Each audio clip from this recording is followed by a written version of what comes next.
गरीब के घर आई दुर्गा माँ। एक समय की बात है।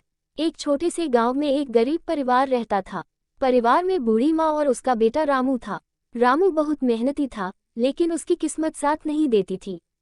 खेत उसका अपना नहीं था, दूसरों के खेतों में मजदूरी करके वह अपनी माँ का पेट पालता था। अक्सर घर में खाने को मुश्किल से रोटी मिल पाती थी।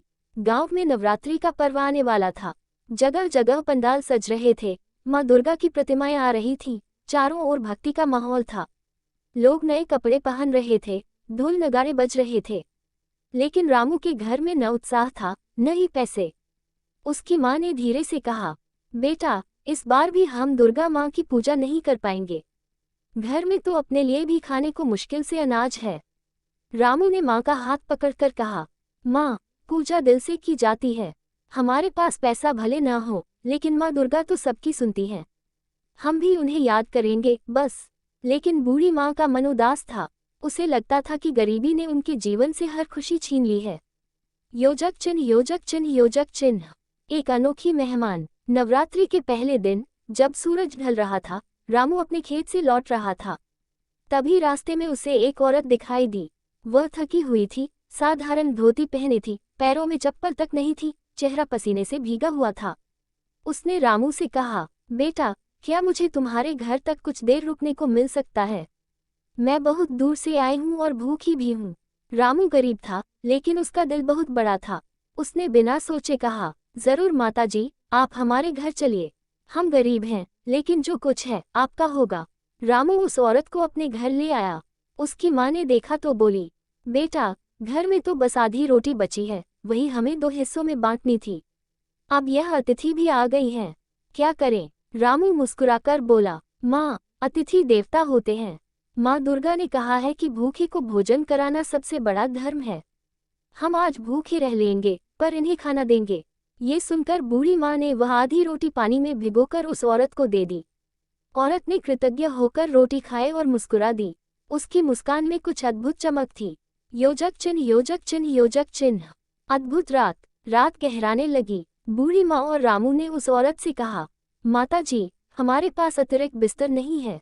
आप चाहे तो चटाई पर लेट जाए। औरत ने सरलता से कहा, मुझे बस एक कोना दे दो, यही बहुत है। उस रात रामू और उसकी माँ ने भूखी पेट सोया, लेकिन उन्हें लगा जैसे घर में एक अजीब सी शांति और प्रकाश है, मानो पूरी कुटिया में माँ दुर्गा का वास हो। योजक चिन्ह, योजक चिन्ह, योजक चिन्ह।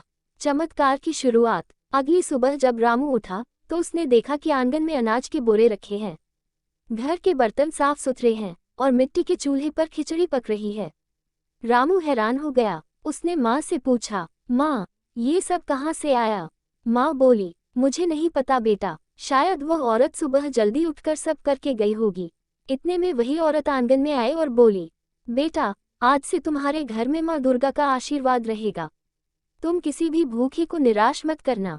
रामू और उसकी माँ उसकी बातें समझ नहीं पाए, लेकिन उनके दिल में अजीब शांति भर गई। योजक चिन्ह, योजक चिन्ह, योजक चिन्ह। गांव वालों की हैरानी। धीरे धीरे खबर पूरे गांव में फैल गई कि गरीब रामू के घर से रोज भोजन की महक आती है। जो भी वहां जाता, उसे पेट भरकर खाना मिलता। गांव वाले आश्चर्य करने लगे। रामू तो गरीब है, उसके घर में तो अनाज तक नहीं था। अब ये सब कैसे? रामू विनम्रता से कहता, ये सब माँ दुर्गा का आशीर्वाद है। हमारे घर में एक दिन अतिथि आई थी, हमने उन्हें अपनी आधी रोटी दी थी, तभी से माँ की कृपा बरस रही है। कुछ लोग विश्वास करते तो कुछ मजाक उड़ाते, लेकिन जो भी उसके घर जाता, भूखा कभी वापस नहीं लौटता। योजक चिन्ह, योजक चिन्ह, योजक चिन्ह। सच्चाई का उद्घाटन। नवरात्रि की 9वीं रात को गांव के सभी लोग पंडाल में गरबा कर रहे थे। उसी समय रामू के घर वह औरत अचानक बहुत तेज प्रकाश में बदल गई। उसके 10 हाथ प्रकट हो गए, प्रत्येक हाथ में शस्त्र थे, माथे पर तेजस्वी तिलक था और चेहरे पर दिव्य मुस्कान। रामू और उसकी माँ आश्चर्यचकित रह गए। दोनों ने हाथ जोड़ लिए और कहा, माँ, आप तो स्वयं दुर्गा माँ हैं। माँ दुर्गा ने कहा, हाँ बेटा, मैं तुम्हारे घर अतिथि बनकर आई थी। तुमने अपनी भूख भुलाकर मुझे भोजन कराया। तुमने साबित किया कि भक्ति का अर्थ सोने चांदी नहीं, बल्कि निस्वार्थ भाव है। तुम गरीब हो, लेकिन दिल से अमीर हो। इसलिए मैंने तुम्हें यह वरदान दिया है कि तुम्हारे घर से कोई भूखा वापस नहीं जाएगा। रामू और उसकी माँ भाव विह्वल होकर रो पड़े। उन्होंने कहा, माँ, हमें और कुछ नहीं चाहिए, बस आप हमेशा हमारे घर में विराजमान रहें। योजक चिन्ह, योजक चिन्ह, योजक चिन्ह। माँ दुर्गा का आशीर्वाद। उस दिन से रामू का घर गांव में अन्नपूर्णा का घर कहलाने लगा। कोई भी गरीब, यात्री या भूखा वहां आता तो उसे बिना मांगे भोजन मिलता। लोग कहते, यह माँ दुर्गा का आशीर्वाद है। रामू ने कभी धन की इच्छा नहीं की, वह बस माँ की सेवा करता और गांव वालों को भोजन कराता। धीरे धीरे उसकी यह कथा पूरे इलाके में फैल गई। लोग दूर दूर से आकर उस घर में माँ दुर्गा के दर्शन करते। योजक चिन्ह, योजक चिन्ह, योजक चिन्ह।